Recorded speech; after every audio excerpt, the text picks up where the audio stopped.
1 of Season 2 of Tiger Sports Page. I'm your host this week, Eva Watson.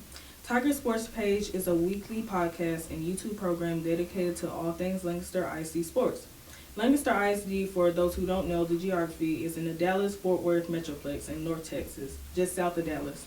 Lancaster High School, most of what we cover here on the podcast, is a member of the Texas University Interscholastic League and plays at the 6A division, which is the division with the largest schools with the biggest population. We cover all of that.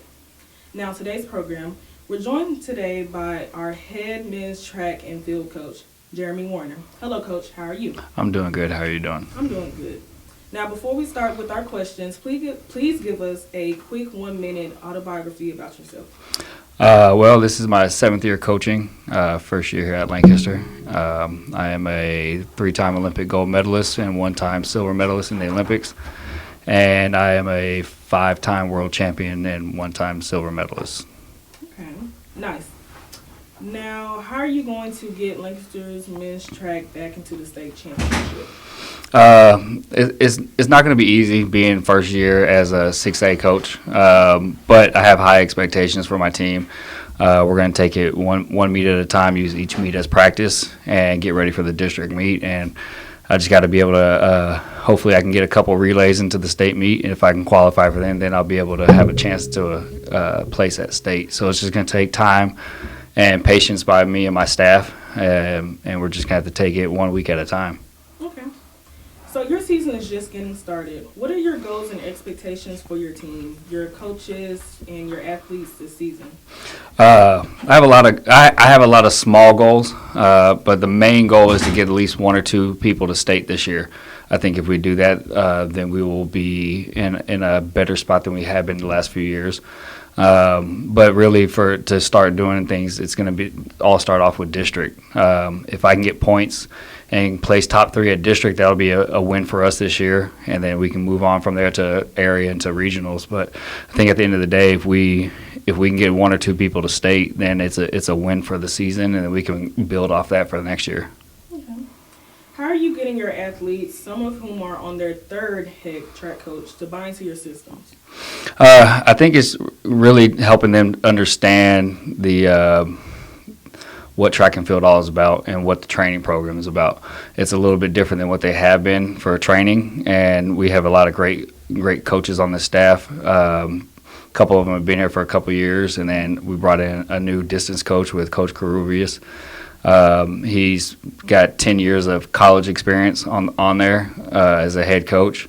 He coached high school for about 4 or 5 years before that, so he's got a lot of experience and will be able to help boost our distance program.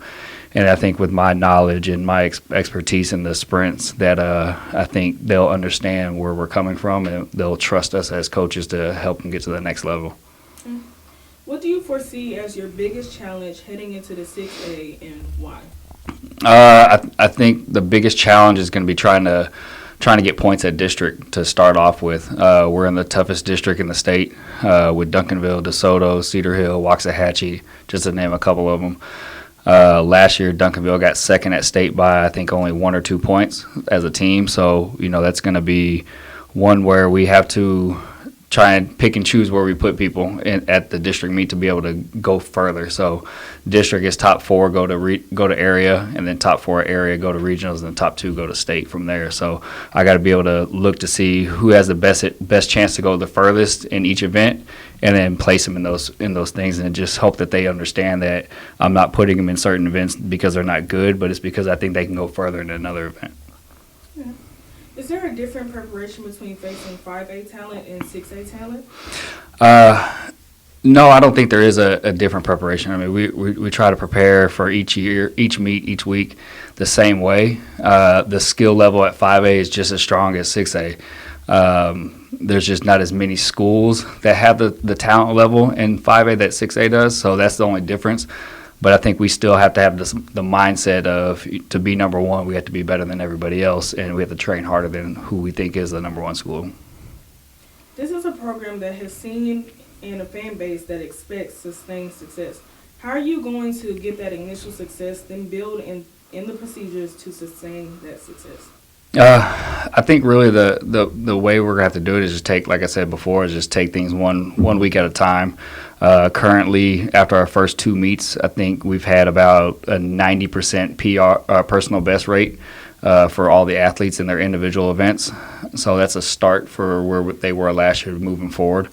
So it's just going to take time. I know the girls program is way up there, so my goal is to try and get the boys program to the same level as the girls program to make sure that we both are up there fighting for a state championship every year that we're here.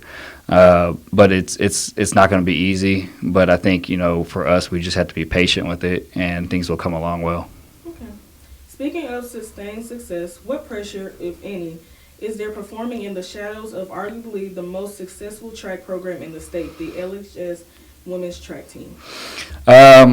I think for some of the kids, I think there is some uncertainty. They see how successful the girls program has been doing over the last few years, and at the start of this season, and they're wanting to have that same success, but they also have to remember that it's a new training system for them, and they just have to be patient, and that I look for district, so I'm looking more for the best times to come out in April. April's when is championship season for us. So everything that happens between now and April is just practice for us, and we're using that to find out what we can, how we can improve certain parts of their races and certain parts of their jumping and throwing. So they just have to be patient with it and know that they'll get to that level. It's just not gonna happen overnight. If we could pull the curtain back a bit, how do you run and manage a track program? There's a lot of moving parts, a lot of planning, and a lot of people to manage. How do you do that? And just in general, how's it done? That's true. There's a lot of moving parts. There's a lot of things that happen in the track program. And fortunately, I have a great coaching staff that's willing to help out. Each one of them has a different role, not just at practice, but outside of practice. I have one that schedules our buses. I have one that makes sure that we have meals for the kids at the track meets. A couple of the coaches, they help out making sure that uniforms are distributed the right way. And then each one of us has to do our own entries for our events that we coach. So they send me all the entries. I do the final entries, and then I also have them go back and just double check that I got everything correct. So it is a lot of moving parts, but with my staff that I have, they make it a lot easier on me. Now at the track meets, we all help out where we need. We have everyone does everything for us. We all help out on field events. We all help out on the sprints. So it's not just one coach looking at one event the whole time. It's all of us trying to help out, see what we see. One coach is videoing, another coach is at the finish line, one's at the start line, one's in the middle. So just being able to have that opportunity with the 7 other coaches on my staff, it just helps out a whole lot. Thank you so much, Coach Wariner. Have I forgotten to ask you anything, or do you have anything to add to that?